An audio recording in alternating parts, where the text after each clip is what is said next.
ले शुरू हो गई माया की कहानी की अपार सफलता के बाद अमलेश नागेश को लेकर एक बहुत ही बड़ी अपडेट निकल के सामने आ रही है। आपको बता दें कि अमलेश नागेश की एक और मूवी जो है बनने जा रही है।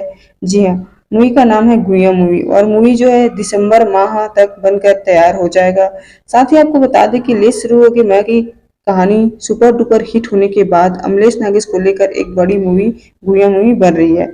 साथ ही मूवी की सबसे बड़ी बात करें तो गुइया मूवी की राइटिंग खुद अमलेश नागेश ने की है, जिसमें आप देख सकते हैं कि गुइया मूवी जो है अमलेश नागेश की सुपर डुपर हिट होने वाली फिल्म बन सकती है, क्योंकि इसमें दो छत्तीसगढ़ के दो यूट्यूबर आर मास्टर और नितेश कॉमेडियन भी यहाँ पास आपको स्क्रीन शेयर करते दिखेंगे। साथ ही इस फिल्म की बात करें तो यह फिल्म जो है मनीष मानिकपुरी के बैनर तले बनने जा रही है फिल्म है, और यह फिल्म को दिसंबर माह में रिलीज कर दिया जाएगा। तो आपको थिएटर में यह दिसंबर माह में दिख जाएगा। हालांकि इसका डेट अभी तक फिक्स नहीं हुआ है, लेकिन दिसंबर माह तक इसको आपको सिनेमाघर में मिल जाएगा। इसमें अमलेश नागेश का एक अलग ही अवतार आपको देखने को मिलेगा।